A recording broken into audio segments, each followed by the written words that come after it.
the networking event in Philadelphia for the venture space, so you can't miss it. Sure, what keeps me coming back is the people, the network, and the environment. You can see last night's event at the Reading Terminal, our second year doing that, is a phenomenal networking event. And have some nice meetings lined up where we think we're going to close. We're in from both London and Australia today. Initial reason to be here through a group called World Upstart, who then put us in touch with PACT, and we're just really excited to be presenting here today. So, it's always great to see different countries' innovation. We're also here to effectively start the process of raising some capital ourselves for global expansion. And so we're hopeful to make it to the Lion's Den and get some live investment. Welcome to PACT's Mid-Atlantic Capital Conference Keynote Luncheon. Now to start the program, Troutman Pepper's Jay Jumper. Hello everybody, welcome back for the afternoon portion of today's session. For those who were here this morning, Jay Jumper with Troutman Pepper, this year's host sponsor. Welcome back everyone. Part of to this afternoon's presentation, first I hope everybody had a great experience this morning. I got to sit in on many of the company presentations, fantastic content, very upbeat, very great presentations from the companies. I'd like to start and kick off our afternoon by first acknowledging and thanking several of our vice chair industry tracks, starting with Emily Foote of Osage Partners, the co-chair of the technology tract, Courtney Robinson, Advanced Venture Partners, also co-chair of the technology tract. Also would like to thank Rick Jones from BioAdvance and Rose McDevitt from Brent Franklin for co-chairing our healthcare industry track today. I'd like to also give a couple of acknowledgments to our sponsors, many of whom we've previously mentioned and you'll see throughout the day. I'd also like to echo the comments many have said on the PAC staff, extending our thanks to them. We've got a couple hours left to go. They've done a tremendous job. I hope everyone enjoys the afternoon the same as they did the morning. I'd like to thank ourselves, which is kind of funny to do, but more so Bridgebank, for sponsoring last night's wonderful event at Reading Terminal Market. I think we had close to 450 people at PACFest, which went very well. Blank Rome, wonderful job for sponsoring the one-on-one investor connections that took place and have been taking place. Every time I walk by a breakout room or an empty space, it seems to be filled up with people connecting, meeting. That's the purpose of why we're here. Bank of America, networking breaks. Thank you so much, giving everyone the opportunity to connect. The lunch that we're about to have, our wonderful sponsor, KPMG. Thank you so much. You'll meet some of the folks from KPMG up here later, but thank you so much for sponsoring lunch. And lastly, and most importantly, I'd like to welcome to the stage Dean Miller, President and CEO of PACT, for his fireside chat, and also let's welcome to the stage Rick Seiger, Secretary of the Pennsylvania Department of Community and Economic Development, and I'll turn it over to Dean and Rick.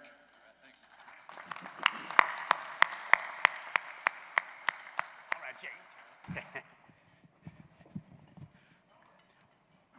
All right, good afternoon. Whoa. So before I sit down with Secretary Seiger, I want to first do a couple quick thank yous and shout outs. Number one, the PAC team. They're not all in this room, but we need to shout loud enough so that they can hear it. This doesn't happen without an incredible team led by Cheryl Jarvis-Johnson, the director of the conference, Jen, Heidi, Krista, Shermana, Sarah, Kim, Di, Erica. Please, a round of applause for the PAC team.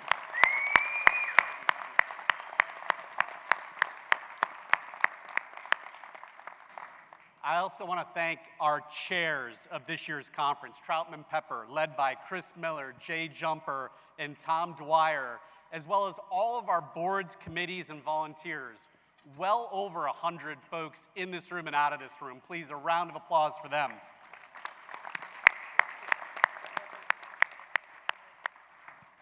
All right, for some of you, this is the active part of the lunch, so listen closely.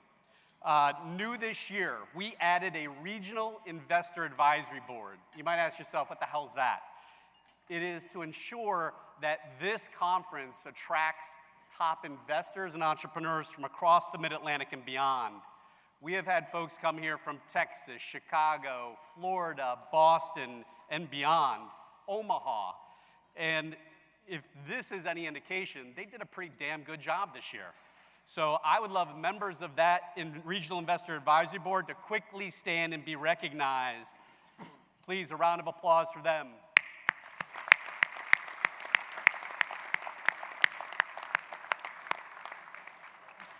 All right, 3 things, and then on to our discussion, but important things. Capital is what we're here for today, but let's face it, this is a people business.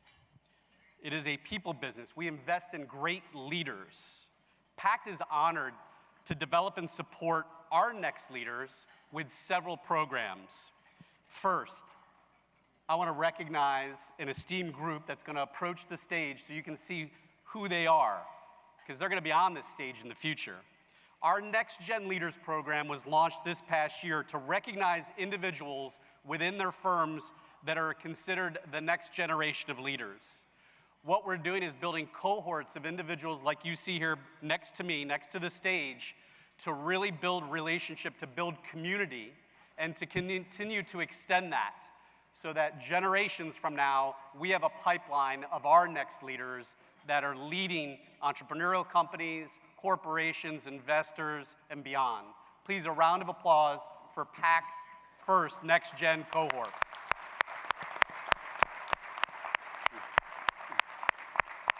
Good, thank you. Second, our Mentor Connect program, which we launched 8 years ago in partnership with Ben Franklin Technology Partners, is now entering our 8th year with over 250 mentees and 150 mentors. 11 of today's presenting companies, about 20% of the program, are from the program, mostly mentees and 1 mentor.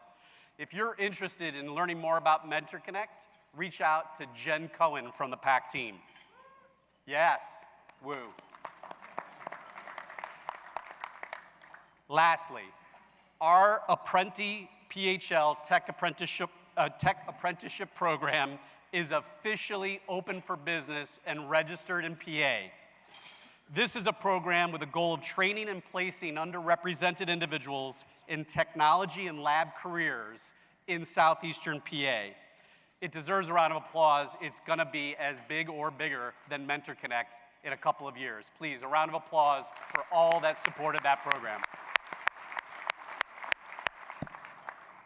And now back to capital.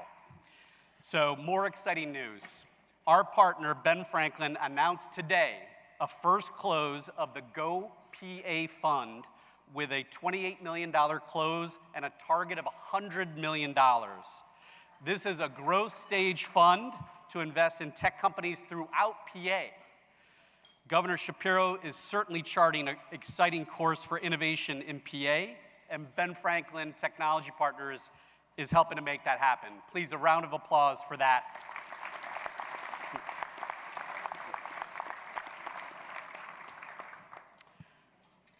All right, Rick. So the first question you might have, and we're now moving to a quick discussion with Secretary Rick Seiger. So how should we refer to you, Rick? You know, is it Rick, is it Secretary, or is it my favorite, the Chief Business Officer of PA? I'm good with Rick. Really honored to be here and honored to be in this role. But yeah, Rick is just fine, thanks. So why would we be having a conversation with the Chief Business Officer of PA? I just talked about Governor Shapiro and a focus on innovation, but let me first set the stage on who Rick is. Rick has lived and worked in the Bay Area. He was the Chief of Staff of the White House Office of Technology and Science under Obama, a first. He's a Carnegie Mellon executive, one of the leaders in robotics, machine learning, etc. And maybe most importantly for me, Rick appeared in a ski movie with Glenn Plake.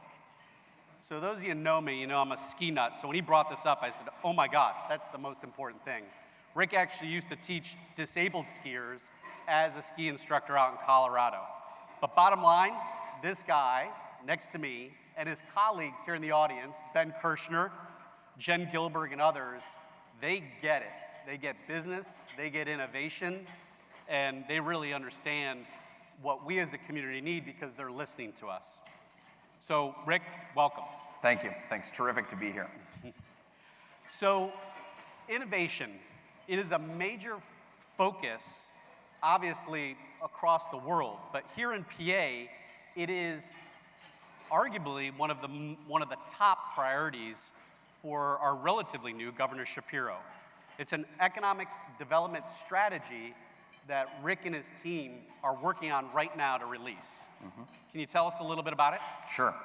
Again, thanks for having me here. This is an amazing room of leaders in the tech and innovation community. You know, I took this job 10 months ago and came in with a real mandate from Governor Shapiro to increase Pennsylvania's competitiveness and make sure that the world knows that Pennsylvania is open for business. And as we sort of took the reins, we realized that it had been almost 20 years since Pennsylvania as a Commonwealth took a step back and said, like, what are we gonna do? Like, what's our plan for how to move the economy forward? Not like a sort of report, but like a playbook for how we should proceed. And so over the past 6+ months, we've been engaging inside the government with colleagues across the governor's cabinet, you know, really importantly, outside the government, talking to folks like you all who are deep in the technology space, talking to folks in rural Pennsylvania about their needs, and then doing a super deep dive into the data, like understanding what's happening in Pennsylvania's economy, what's happening in the global economy, and what's happening really in the diverse regions of Pennsylvania. And our goal is to, you know, in the very near future, late this year, early next, put a stake in the ground and make a claim about where we think Pennsylvania's economy should go, the kinds of investments and policies we should pursue. And to keep it really simple, I think there's like 4 things we're gonna focus on. One is we have to make sure our government operates at the speed of business. We have to be fast and predictable and reliable partners for companies. 2, innovation. We can talk much more about this. 3, people, right? We've got to have the workforce of the future here at all skill levels. And then 4, you know, places and communities. We've got to make sure that our communities, our regions in Pennsylvania are all included in this plan, you know, to make sure it's truly a plan for the whole Commonwealth. So super excited about the work ahead. So Rick, part of this is identifying industry sectors that already have established strength in Pennsylvania in various areas. Which are the relevant ones that you might suggest to this audience? Yeah, this is actually really interesting. So we have run a bunch of analysis to understand, you know, what are we good at, right? Like where do Pennsylvania's abilities, either in research or commercialization or other domains, spike?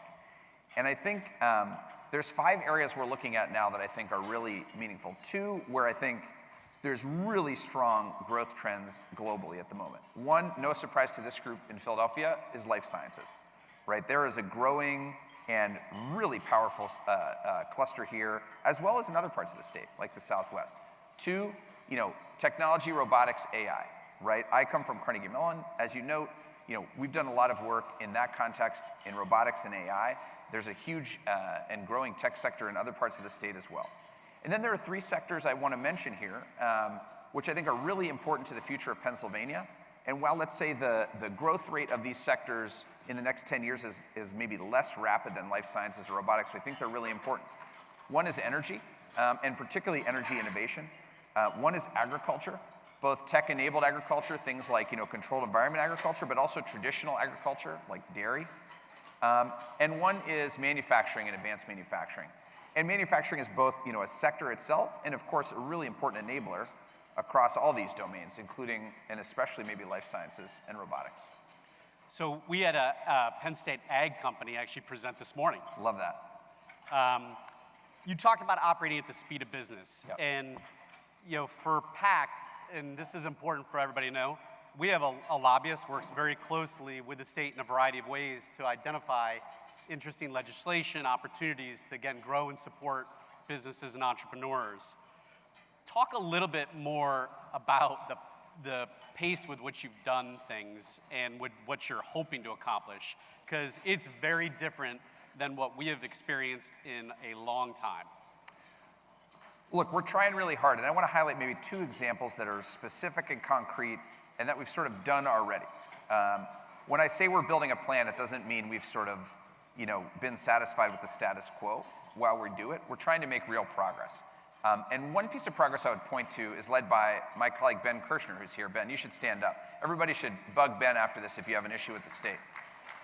Ben is like a problem-solving machine. He is the first ever Chief Transformation Officer of Pennsylvania. And Ben's charge is to make all of the government, not just the agency I run, like the business-focused agency, but the Department of Transportation, Environmental Protection, and others, work at the speed of business. And let me be really specific about an example that I'm really proud of on Ben's behalf and the governor's behalf. The governor has had Ben and a team look at every single permit, license, and certification in the government. There's 2,400 of them, from like getting a driver's license to a barber's license. They've kind of mapped the timeline and barriers to excellence and speed across all those permits. And starting November 1st, like a week ago, if we don't meet that timing benchmark that we've outlined, we're going to give you your money back on the permit. Now, I actually know that most people in this room don't really want your money back, like you want the permit. But the point is we're holding ourselves accountable.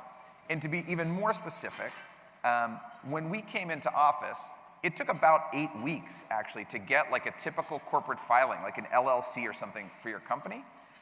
Today, if you apply for an LLC, it takes you 3 days. So real progress in helping companies just move more quickly and with certainty in your interaction with the government. And I guess the second thing I would say is something I wouldn't take credit for necessarily at all, but I think it's worth pointing out that in this context, this region in particular is on a bit of a roll. And I think that the White House's announcement of the hydrogen hub in Southeast Pennsylvania, as well as the recent opportunity to compete for a tech hub grant from the government, are just like 2 huge votes of confidence, both in the energy innovation domain and in like the precision medicine and life science domain, that make me really excited about leveraging those investments, working together with the feds, with local partners to really try to move some of this work ahead. Yeah, the tech hub that you mentioned, just for everybody's benefit, is the Greater Philadelphia Region Precision Medicine Tech Hub, led by Ben Franklin Technology Partners of Southeastern PA, which is again competing for significant dollars. Yeah. One of the other things that amazed me is you talk about Ben's new role as the Chief Transformation Officer. You also have somebody very senior in your team whose sole job is to identify funding at the federal level that Pennsylvania is maybe under-optimizing. Yeah, happy to talk about that. I think if we were doing this strategy, or you were doing my job, 10 years ago or 10 years from now, this might not actually be part of your work. But given multiple sort of significant legislation and funding opportunities at the federal level, CHIPS and Science Act, Infrastructure Act, and others, we think right now is like an absolutely transformational time in the ability to drive federal funding to Pennsylvania, and then specifically to leverage that to help grow our economy. So yeah, the governor brought on a guy called Brian Regley, a Philly guy, or I should say a Southeast PA guy. His whole job is literally to work with the federal government to maximize the amount of dollars coming to Pennsylvania. And the tech hubs is one example. One other example I would highlight is a huge broadband investment, right? Like we are currently executing on almost $1.5 billion with the B, with the explicit goal of connecting every single business and residence in the Commonwealth to high-speed internet. So there are enabling investments like broadband, and then there's specific investments like how can we really grow the precision medicine cluster here. If we can knit these pieces together, if we can work at the speed of business at the state level, we think it's a really terrific opportunity, to really take our economy and our communities ultimately and people to the next level. Rick, your presence here speaks volumes. Ben Kirshner's presence here speaks volumes. Jen Gilberg, Jen Lineback, you are walking the talk. And we couldn't be more excited to work with you. Why should you all in this room care about this conversation? PA is already and will continue to be a growing tech hub, and continuing to invest in it is important. So paying more attention to companies here, if you're not based here, starting or growing a company in PA. If you're in PA, doubling down on that effort is going to pay dividends given the work of Rick, of Ben, and their colleagues. Yeah. So Rick, so glad that you could join us here today. Yeah, my pleasure. And look, final message for the companies in the audience, whether you're starting, from scratch or whether you're an existing firm, like we want you here. We want to work with you to grow here. We want your friends here. And we're open for business. I am really grateful for the opportunity to talk today. And thanks again. Thanks, Rick. All right. Please welcome Mr. Ryan Breen, partner, KPMG.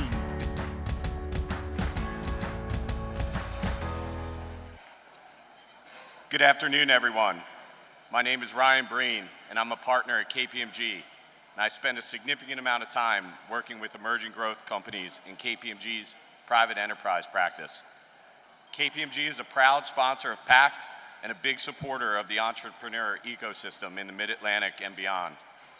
Today, I'm filling in for my co-chair of last year's conference, Andy Cherry, who is famous around here for his keynote introductions.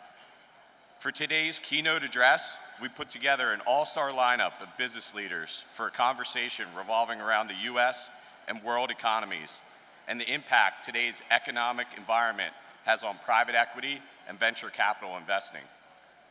First, we have Eric Hirsch, who is the vice chairman of Hamilton Lane, an alternate investment management and advisory company that provides private market investment solutions to its clients across the world. Eric is an active angel investor and no stranger to investing in startups such as those presenting here today. Eric leads Hamilton Lane's strategic and technology initiatives and serves on the company's investment committees. We look forward to Eric's keen insights into the world of investing private capital. Next, we have Tony Ebergen, who currently serves as the board chairman of the Federal Reserve Bank of Philadelphia, as well as CEO and president of Quench, a business that provides bottle-free filtered water solutions to over 50,000 healthy and environmentally conscious businesses throughout North America. Tony's role at the Philadelphia Fed is of paramount importance, given the Fed's mission to create the conditions that generate jobs, promote price stability, and foster economic growth. We look forward to Tony's insights on the current economy and perhaps his prediction of where it's headed. Finally, we have Dave Greed, a partner at KPMG, who last month assumed the position of managing partner of our Philadelphia office. Dave recently returned to Philadelphia after a 3-year stint as partner in charge of KPMG's Bay Area audit practice. Dave's an audit partner by trade and works frequently with emerging growth companies, starting from formation through exit, as well as with multi-billion-dollar organizations. Dave's real claim to fame might be his top-rated Eagles tailgates, by some regarded as the best in the business. If you don't believe me, feel free to stop by Dave's Winnebago in Lot N1 before Eagles-Bills game on November 26th and enjoy some lobster tail, filet mignon, and a beverage of your choice. Please join me in welcoming Eric, Tony, and Dave to the stage. All good, you guys going?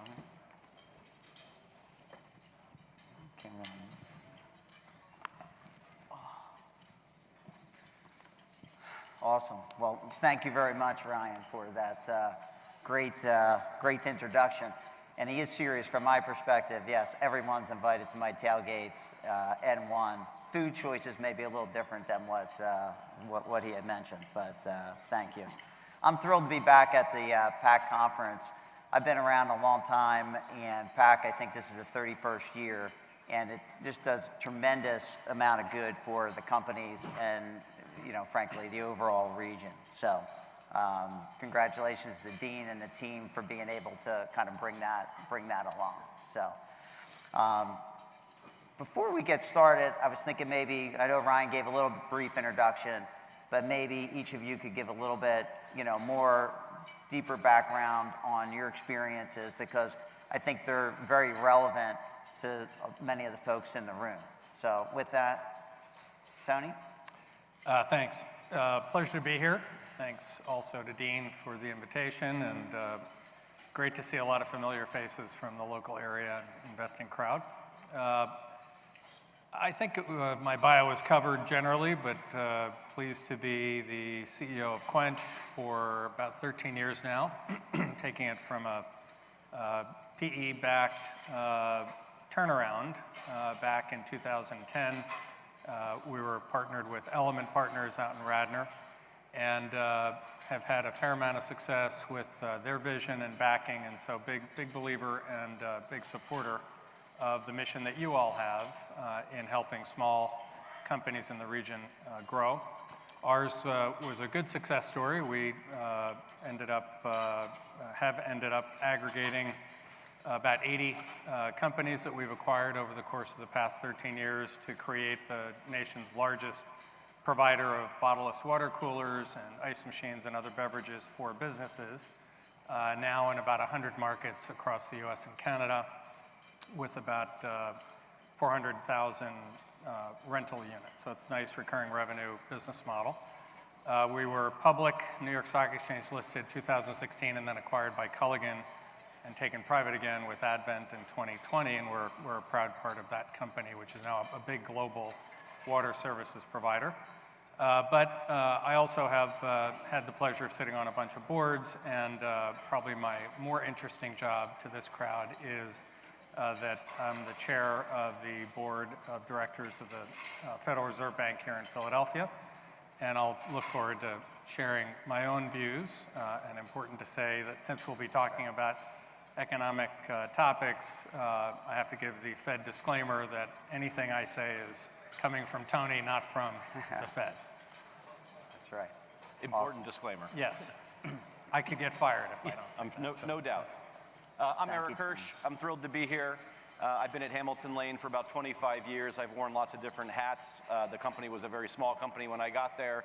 Today we are publicly traded on NASDAQ, about 700 employees, and we are the largest mover of private market capital in the world. We manage about $900 billion and move about $40 billion into venture private equity over the course of every year. So my hats have been Chief Investment Officer. I do a lot of our technology investing, and on January 1st, alongside of my partner Juan Delgado, I'll take over as co-CEO of the company, which I'm very excited about. I'm also excited to be here. As mentioned, on a personal level, I'm a big angel investor, a lot of Philadelphia companies as well as others around the globe, and so this is a perfect venue for me. Awesome. Thank you, Eric. And then again, just on me, I started in public accounting over 34 years ago. Actually started working at Anderson with Howard Ross, who many of you probably know as the R and LLR. Got me really excited and just love the passion of emerging growth companies. And then also over the years, not only emerging growth companies, but certainly larger tech companies I've worked with. Tony was at ICG and Safeguard, et cetera, were some of clients over the years. I ran our audit practice here in Pennsylvania from 12 to 18. Then I went out to our Bay Area to run our audit practice out in the Bay Area. Literally just moved out of my apartment last week, October 31st. And from a wardrobe standpoint, I have a full jacket. If I was doing this out there, I would not have any sleeves. I'd have a vest on and wearing the typical Bay Area garb for that. So enough with the introductions. We want to cover a couple areas today. One is kind of the economy, kind of the current state and where we see it going. Two, kind of VC and PE investing. Again, current state, where do we see that going? And then kind of the fun part is, hey, where do we see the opportunities? And we have two great people based upon those introductions to be able to go through this with. So we'll jump right in. The economy, and certainly have no better person than Tony here to talk about the economy. Yesterday there was an article in the Wall Street Journal just talking about, hey, does the Fed really get credit for, bringing inflation down, big interest hikes, as we all know, over the last few years. Interesting article. I won't go into the details, but why don't you give us a little what your opinion is? Your opinion, not the Fed's, but the current state. Yeah, I thought it was a great article, actually. It's pretty factual and ended by saying that where the Fed, at the very least, where the Fed deserves credit is that in the absence of its management of monetary policy, which is the Fed's dual mandate is to stabilize employment or maximize employment and create an environment for stable prices, which is another way of saying manage inflation.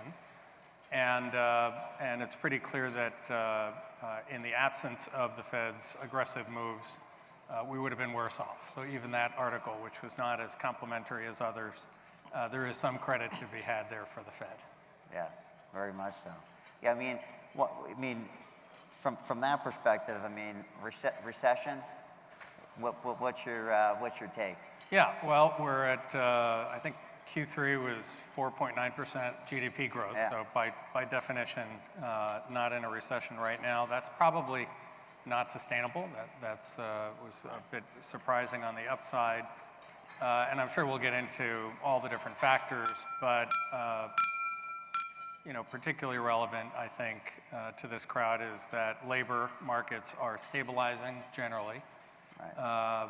The supply issues that coming out of COVID created a really tough environment for everyone are generally stabilizing.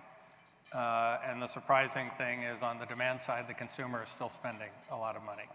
And so I think to the extent that we're moving in the right direction, inflation is coming down really nicely to hopefully to our target in the next year or so.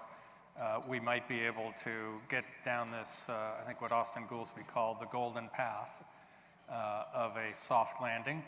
That would be unprecedented. Historically, there hasn't been ever a period in our economy where this kind of inflation has been brought back down to where it should be without going through some kind of recession. But it's the world of today, the economy of today globally is different than it's ever been before. A lot of different factors at play, which we can get into. But generally speaking, we're pretty optimistic. I am pretty optimistic that we'll continue down this glide path. On where we're going. So yeah, the 4.9% Q3, kind of adjusting. I think coming into the year, people were thinking 2.5% overall growth. Probably right. A little bit higher, or no? No, 2.5 I think is probably right, and next year might be a little bit lower, but still ideally positive. Still positive growth. You mentioned one thing on the labor. Given everything that's going on, right? Typically, you keep raising rates, to get people to spend less. Although people keep spending. Same thing with labor market being tight. Kind of a little bit different than what you would have typically would expect when you're in a interest rate increase time frame. Yeah, one thing that I think will be kind of obvious but worth mentioning is, the economy is not a monolithic thing. It's 1,000 different factors that all play together, and labor is similar. Different labor markets around the country are going to act differently. Different levels of labor are going to act differently. You have a time right now where you have auto workers getting 25% increases. That's inflationary. It's justified, perhaps, or however you feel about it, but ultimately that does put pressure on the labor side. But people seem to have stabilized from a job market standpoint. I think here in the region probably no differently. I just saw a number that the quits rate, the rate at which people are quitting, is down, by 20-30% from what it was a year ago. Which suggests that maybe people are generally not going to be as aggressive at looking for moves.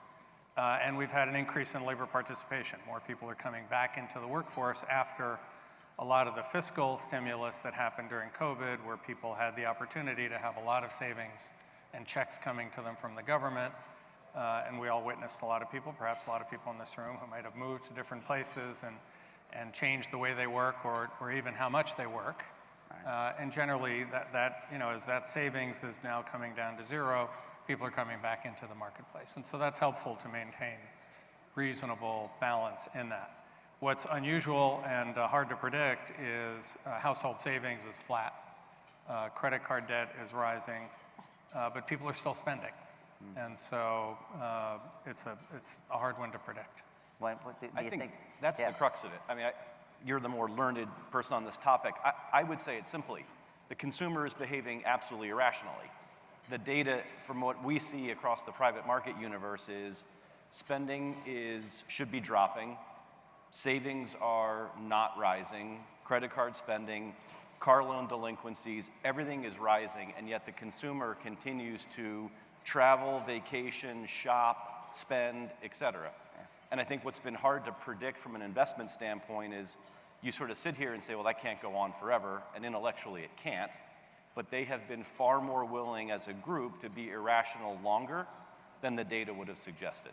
And that is becoming, I think, very difficult for companies, for businesses, and for investors to predict what's going to be the trigger event where there's kind of a sobering up of the consumer that says, this is irresponsible. When do you think that? You think that's going? What? Well, I would have thought it would have happened a year ago, and I would have been wrong. So I think the resilience. I mean, how many of us have sort of had discussions with a friend who you know shouldn't be taking the vacation and says, you know, but I didn't take a vacation 3 years ago because of COVID, and then that's the rationalization for why they're doing it. Or I didn't get to eat out for a year during COVID, and that's the rationalization for why they are eating out 3 or 4 nights a week. We have, as a society, an amazing ability to rationalize our behavior, and I think we're doing an extremely good job of trying to do that today. Exactly right. And then the consumers are driving 70+% of GDP, and they just keep spending and spending. So. Yeah, we do have and to be clear, the Fed is very much purely monetary policy, not at all fiscal policy. So matters of taxation or other spending are not in our world and not for us to manage. But when you get into the recent talk just in the last week about the budget deficits that we're running, that is accommodative, right? That's stimulating to the extent that we're spending more than we're bringing in. Like any business, that's really driving growth and spending. So some of that is filtering down to labor and to consumers, and they're just not holding it for very long. Yeah. All right. We'll last topic on the economy, and then we'll kind of switch over to the VC PE world. Just interest rates, housing, mortgages, just a little bit on that topic. Yeah, we're right now the Fed has paused, and I think has signaled pretty strongly that that's likely to remain the case for a period of time. But nobody at the Fed is going to commit to what's going to happen until the data comes out in the next month or two, particularly around consumer spending. On a personal level, as an investor, I own some retail business. People are nervous. Amazon's talking about a second Prime Day to try to stimulate some growth. So we have to wait and see what happens here in the fourth quarter. And then, of course, the big wild card globally is the fact that our economy is so interconnected globally with everything else that's going on around the world. You have to be worried about whether there's further escalation in the Middle East, what happens in Ukraine, Taiwan. So those are factors that we're worried about and really can't control very well. There's geopolitical.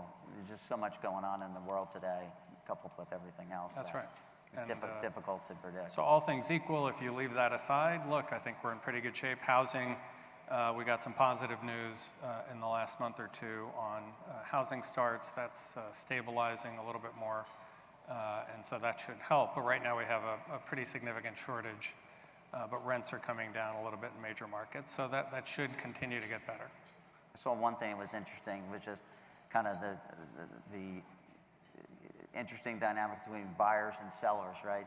Buyers, obviously they got to go get a mortgage, and sellers, if they have a great low rate already, they're going to trade up. And then it was kind of tying it into the labor market as well, right? That you got somewhat of a tight labor market. People are being able to, unions are negotiating. People are negotiating. Existing companies like ourselves, professional services, trying to hold on to as many of the existing folks that we have. But then people might be less or more willing to move for employment based upon kind of the interconnection. Eric mentioned how good we are at rationalizing our circumstances, but that changes over time. So, someone with a house they've had for 10 years with a 3% mortgage is unlikely to want to change now.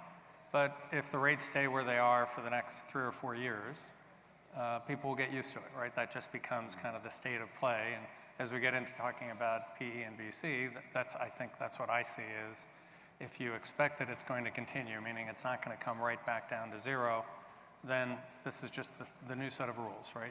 You get used to it, you rationalize it, and you move on. Awesome. All right, very good. So we'll have time for questions and answers towards the end, but to kind of switch gears a little bit, kind of take all this economic data that we just talked about and kind of think about kind of the VC and the PE world and kind of what's the current state there. Obviously, kind of exits are down. Q3 from an IPO market had a few silver linings there, but then most of those today, ARM was just announced and now they're below their IPO price, I believe. So, Eric, thoughts? Yeah, it's a pretty mixed bag. I would say as an industry, we're kind of our own worst enemy. So we spend money too quickly at the wrong times. So if you look back at the VC industry, and frankly the private equity industry, people were spending funds in 12 to 18 months, coming right back, trying to raise much bigger funds, and then now they find themselves surprised that the LPs aren't able to keep up. So distributions are down. Spending, again, was, I would say, recklessly fast coming out of COVID. And I think as generally as an industry, we still think of ourselves as sort of deal doers and deal pickers, and we need to really start to shift that mindset to think about portfolio construction. If we're managing pools of capital, I think the more responsible thing is to not say, I like this deal and I like this deal, but to really step back and think about portfolio construction as a really, really important thing as a fiduciary. And I think one of the, why fundraising is so hard today, why the LPs are kind of on their backs, is because there wasn't enough time and thought put into portfolio construction, investment pacing, diversification, et cetera. And now the industry is sort of reeling. Interesting. So are you you're looking more at you put more energy into the existing portfolio companies that you have, trying to make sure they're, operation, I think it's about how you assemble the portfolio. I think when you raise a closed-end fund as a VC, and that has a 3 to 5 year investment period, spending that capital in 12 to 18 months is not responsible just because you think you found good deals. You get too concentrated in a particular vintage, and then when that vintage and the cycle turns as it has, so valuations are coming down substantially, and if you sort of spent all your money at that market peak, you are now stuck. So I think in markets like this, I think one of the misnomers in the industry is that we talk about fund managers are always quick to tell you, boy, it's when the markets are are rising, that's when I really distinguish myself, or when the times are tough, that's when people. The answer is when times are tough, everyone tends to come down together. It's when times are actually good that you actually see bigger separation because people make different choices. And so today, what we're seeing is huge gapping occurring across the quartiles of fund performance. We're not clustered at all. There is a real divide between really great performance, mediocre performance, and lackluster performance. And so despite the industry maturing, despite more money coming in, despite all the cries saying we're going to revert to sort of mean performance, we're not. The gap is actually getting really wide. And so the onus then is on the LP around fund selection and who you partner with and what that all looks like. In terms of kind of new deals, I know many of the folks in the audience are probably interested in this. As you're looking at new investments, some of the stuff that we were seeing from our kind of venture practice is just, more due diligence, little bit more cautious. Yep. What do you? There's no shortage of money. So people have raised and are sitting on a tremendous amount of dry powder. We're not at record levels, but we're really close to it. So the industry right now doesn't lack for capital. People want to raise more capital, and that's a different issue. But there's been a lot of capital that's been raised, both in credit, equity, and VC, that's sitting on the sidelines looking for a home. I think people are cautious because of the uncertainty and all the things we just talked about, so people's willingness to deploy. But in general, in a rising rate environment, who sort of takes the pain of that is actually the seller of the business. As rates go up, purchase multiples tend to come down, and that's exactly what we're seeing now. Your ability to pay more is no different than kind of the housing market, right? Rising mortgages, you sort of tend to see housing prices get depressed. Our world tends to be the exact same. It's also true with debt, I would think. For right? sure. If you're looking for leverage, as we all do, and you're sitting on a vintage piece of debt that's at a much lower rate, it's kind of hard to trade out of that, right? Absolutely. I mean, the buyout firms are getting quite creative Because oftentimes in the debt world, if there's a change of control, that triggers automatic payment. And we're seeing a lot of deals get done where they're trying to work very hard to avoid change of control triggers in order to keep that financing package in place for the new owner. So we're seeing people roll over and contribute additional equity to avoid triggering that. So, you know, where there's a will, there's a way, and people are getting creative. Kind of along those same lines, as you're looking at deals, you know, in the past, and certainly coming from Silicon Valley, it's all about revenue growth, revenue growth. You start to see people now looking for where's the kind of path to profitability for some of these companies. And then that kind of ties into, you know, industries that are hot right now. Certainly, you know, AI, energy, the clean tech stuff. What are you guys looking at these days? Everything. I mean, I think at a big picture, the exit path is going to be crucial. So I think trying to sort of purpose build a venture-backed business to go public it's not a sustainable strategy. People need multiple exit avenues. And I think investors today are very, very focused on cash burn. They're very focused on cash flow negative businesses and how long they're willing to finance losses. Again, we go through these cycles. We saw this in the late 90s. We saw this again in the 2000s. We go through these cycles where we kind of forget. We forget that profitability actually matters. And we forget that a path of liquidity actually matters. And we sort of convince ourselves that hype is all that it takes and we can go public and that will all be great. That works out for a window of time, and then that window eventually collapses and then doesn't work out anymore. So holding periods in venture world are rising again substantially, focused on, again, profitability and cash burn becoming a big, big focus. And there's a huge amount of businesses that were financed at market peaks, and that has real ripple effects around employee option programs and employee retention and what those existing investors are willing to do, and are there down rounds. There's so much money in the market right now that we're seeing valuations remain a little bit more stable because people are kind of propping them up using their own funds to kind of keep it going, but again, not sustainable. And certainly what we were saying, many of the late stage investments, you know, they're coming down, you know, significantly from what it was. There was a lot of late stage ones that were very high.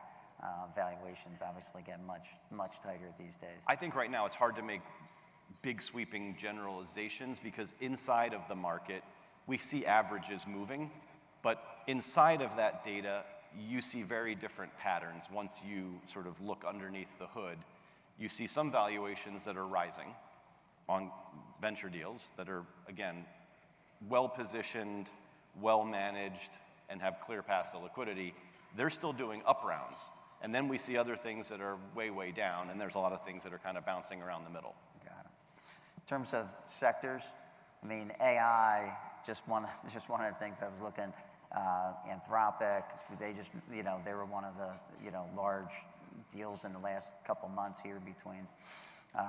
What's your thoughts on kind of AI and the valuations that they seem to be getting at this point? Every company just put .ai at the end of your name. Are you going to get any more money if you do that? I know out in the Bay Area, many companies actually did that over the last year, and then certainly just Q3 press releases. Within the first paragraph of every press release of every tech company, AI powered or AI generated, the words AI is somewhere in the discussion. I think there's no question that the technology is powerful. The technology is going to change and upend a bunch of industries. That all seems obvious. I think when you look at funding businesses, I think the AI portion is going to quickly become the commodity. It's what data are you tapping in to make your AI actually intelligent, and what are you doing with that data? I think companies are getting smart to realize that simply opening up their databases. So we have probably the biggest database of private market company information, fund information, and now private company ESG information in the world. That data isn't public, so that's not helping to make smart anybody's AI chatbot. We have our own that will be purpose-built to sell to a sector of the market who thinks can use that data. So I think the business models here are about what's the purpose, what's the addressable piece, and what's actually feeding your engine to make it intelligent. You know, it feels to me a little bit, you mentioned I actually came to Philly to come and work for Internet Capital Group back in '99. And it feels very similar, right? It's deja vu all over again, in that there's no doubt that it's going to have a tremendous impact.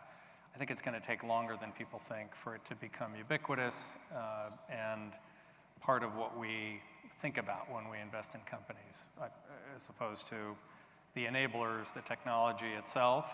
That's going to be consolidated into whatever the top 2 or 6 players are. For the rest of the world, I think it's going to take a little bit of time to figure it out. We're all playing with it in my businesses. We're all certainly investing in it. Sounds like you are as well. You know, and there's a path to some ROI, but it's not going to revolutionize a fundamental business like mine, which is business services. It's going to improve it. I'll get some productivity out of it, but I think it's going to take a long time before it's really core to the economy. Certainly at these valuations, I think it was $90 billion, Anthropic, the valuation that they were at, which is a big number for a private company. So what are you guys investing in today? What's hot? I would say, today the sectors that are attracting a lot of capital, private credit, as the regional banks are continuing to be very dislocated. I think there's a funding gap that is opening up for private credit. And so you're seeing both good performance, pretty strong fundraising. So that is certainly absorbing some capital. I think in the secondary side, where you're trading interests, whether it's direct company interest or fund interests, particularly around some venture and growth, where those transactions have traded way off. I think a smart buyer, it can actually pick up assets today at pretty attractive pricing. And so the secondary space with a kind of a growth overlay, I think is also attracting a lot of capital. I would say in general, geographically, capital is kind of retreating a little bit more back to the US right now. So investors are a little less excited today about venturing overseas, particularly China, given geopolitical issues and frankly for some pensions, outright prohibitions and constraints around investing in China. And so we are sort of generally seeing capital a little bit more flowing back to the US. Just predictions, kind of, when do you think this is going to turn around? Kind of the IPOs, the exits, what do you think the timing is? Well, you answer the IPO question, then I'll fill in. Yeah, look, I think we're on the same theme. People are going to get used to the current rates, the general availability. Capital banks after Silicon Valley are getting back to lending now. The real strength of our financial system is the thousands of community and local banks that prop up small business. I think that's going to get back to normal here as we get to next year, barring any sort of global disruption. Another year of this and people will settle in. I think as business people, we all know how to make money if you understand the rules, the regulations. The power of the US as an economic driver is in part because of the rule of law and the stability of the ability to know what the rules are. And so if I know what my taxes are, I know what my rates are, I have a sense or a vision of what kind of business I want to deliver, you can make money. Yeah, I don't think the IPO market is required for the venture market to be sort of fully healthy again. I think it is just getting capital back to limited partners. And so liquidity events are required in order for the limited partners to sort of feel like their portfolio is more in balance and they can turn around and then recommit to funds. I mean, the vast majority of our industry collectively is actually driven by transactions between fund managers. That's been rising, and I think will continue to do so, not surprising as the industry gets bigger and matures. So I think this is a liquidity issue, and I agree with Tony, that people will adjust to whatever the new normal is, and they'll be comfortable selling that business or making the new deal, and this will all begin to sort of shake out. Awesome. So obviously a lot going on, economy with the VC and the PE world. What's the good news? Where are the good opportunities? If each of you were starting a business today, what would you be doing? I tend to like to invest and do what I know I can do well. And for me, that's B2B services for the most part. The volatility in consumer goods companies is something I've never loved. It's huge. It's the majority of the economy. It's certainly got a lot more upside potential, but the floor is a lot lower. So when I invest now privately, I'm looking for B2B services and capabilities, particularly using new technology, or my favorite is programmatic M&A, where you're purpose-built to be able to aggregate or roll up an industry. I've done a couple times. That works pretty well, and it's financeable. It's cash flow positive almost immediately. Perhaps not the same upside as a more volatile consumer-based business, but pretty steady and reasonable returns. Awesome. Yeah, I think similarly, do what you know. We're in a pretty good business. I mean, despite all the negativity we're talking about, the private markets are still a great business. Hamilton Lane just had quarterly earnings this week. We're a big company that's still putting up 15 to 20% growth. Why? Because despite some challenges, this industry performs better than the public markets by a lot and has for a long period of time, and I believe that is sustained and will be sustaining. And the piece that's really starting to occur in a big way is that for the first time, there are actually real viable products available for retail mass affluent investors. This has been too long, been such an institutionally dominated asset class that in a world where we've got way more citizens that need to do their own savings and are not taking advantage of a pension, that whole group of investor has largely been kind of precluded from investing in the private markets, and that has changed. So for us, that's been a big growth engine of we're putting a lot of product into that mass affluent channel, and I think it's good. It's what they should have access to. We should kind of democratize access to this really good asset class, despite some current challenges. Outstanding. Any questions from the audience? Got a few minutes left. Do you think the perception of comparing what is going on this year in the market is impacted by the historic numbers or recency bias that we often look at on a graph or a pie chart? And just your thoughts on that. Yes. Yes.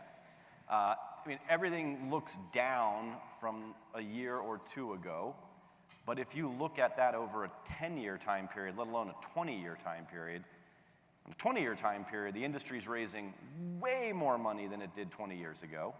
There's way more deal volume right now than there was 20 years ago. There's way more liquidity even now than there was 20 years ago. And despite all of the growth, I think one of the sort of sobering statistics is, despite all of the capital raised at peak a year or two ago, that still represented 2% of the MSCI market cap. So when we talk about how big this industry is getting, it's really not that big. We're tiny. If you took all the capital raised last year and you levered it a little bit, and you had every fund manager take their entire fund across every industry and come together, you couldn't have bought Apple. So the public markets are actually growing a lot, and we are also growing, but the private markets remain very, very small in context. And I think when you sort of step out and just don't look at that one-year comparison, which I think is never healthy, the industry's on a good trajectory. It's healthy. Good things are happening. Again, we were a little bit irrationally exuberant, and that's getting digested, but things are relatively good. Other questions?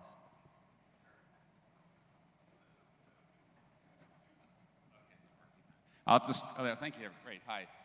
Thanks for the discussion. Really helpful to hear from you all today. I'm Randy Heyer, CEO of one of the small biotechs who's, of course, looking for money. And so one of the responses I get routinely is that this is one of the worst markets we've ever seen for raising venture capital. So I want to challenge you. Can any of you, we know that interest rates apparently have stabilized. The Fed seems to signal that. We'll see what happens, of course. Would any of you give a suggestion as to when the market might shift, and when would that be? That's my question to you all. if I understood the question, you're asking kind of where do you see the ability to raise capital changing over the next year or two, perhaps, given where rates are? I think the answer is because the rates are going to probably remain fairly stable. People will get used to the returns required, whether it's sellers taking a discount to what the expectations would have been, banks getting more comfortable with more leverage than they might be right now, or buyers being more disciplined in how they're going to add value to a given investment. But from a rate standpoint, I think Pat Harker, our president here in Philly, said it recently, it's likely higher for longer. And so I would not have high expectations. The market's pricing in, I think, cuts towards the second half of next year. I don't know. We'll see where that goes, but we're committed to this 2% inflation target, and I think that's likely going to take a little bit longer than that. I also think that one of the reasons why sometimes it's hard to raise capital is that managers that's not their number one priority today. Their number one priority today is trying to raise more money and trying to deal with the existing challenges in their current portfolios.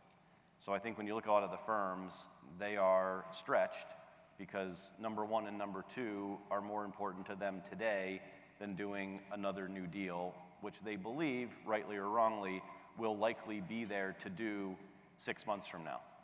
And so I think the do nothing on the new side that's an easy option for them while they're focused on the fundraising and dealing with some existing portfolio challenges. Tony, do you think the inflation, we're going to stay to this 2%, or does that increase gradually over time, that the new norm the target? That the target? No, the target doesn't move. No, Jay Powell's been really great, I think, about helping everybody understand that that's an anchor that we can all build on. Yeah, he's very anchored. That's why I was wondering if the anchor would, but no, I don't think so. Look like. I don't think so, and I think it's achievable if you look at kind of historical numbers in terms of productivity and growth in labor markets, that is about the right number for an economy of our size, and the plan is to get there. Got it. Any other questions?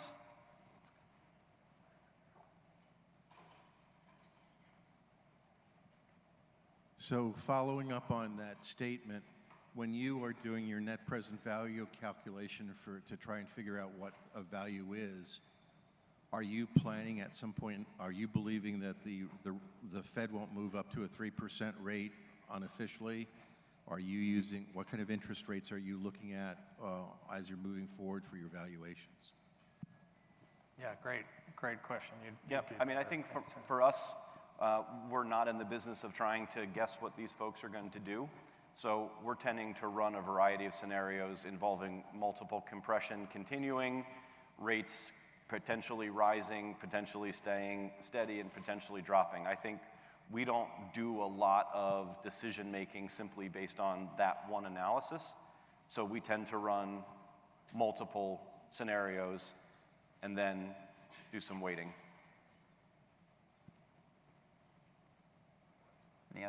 I think we got time for one more question. A follow-up to a prior question. You mentioned that many VCs right now are on the sidelines, focused on raising capital and focused on supporting their existing portfolios. What uncorks that? What event happens that changes their confidence in either their ability to find fresh sources of LP capital, or that there is sufficient stability within the existing portfolio that they can go out and increase the pace of origination again? So there's just a log jam right now. Last year was probably the record year of number of fund managers trying to raise capital at the exact same time. This year, just to kind of give some numbers to put some context around this. So when I say private markets, I mean venture, growth, private credit, buyout.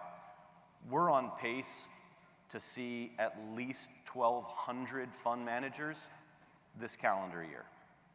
If you think about building a portfolio as a limited partner, our average customer does anywhere from 6 to 10 funds a year.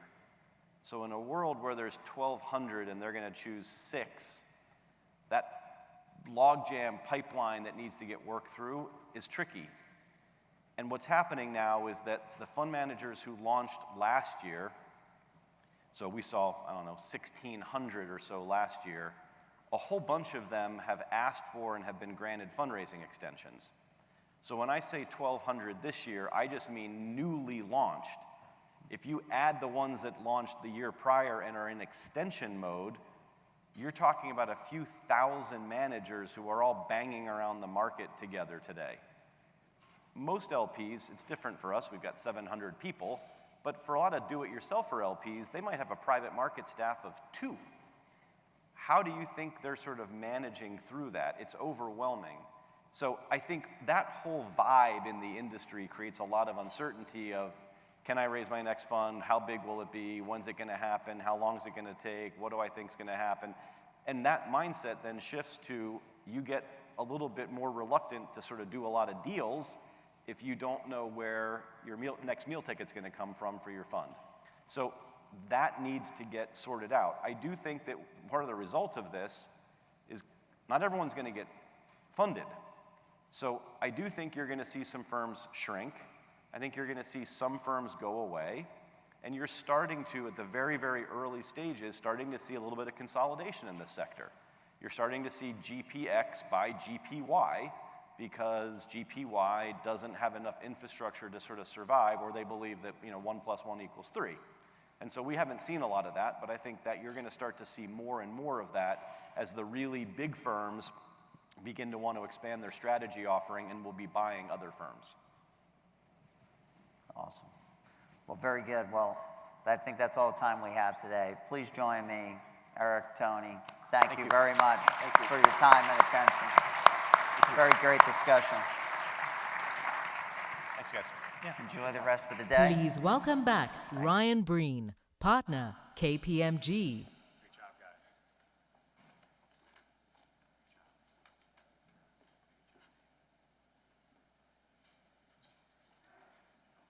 Let's give another round of applause and thank you to Dave, Tony, and Eric.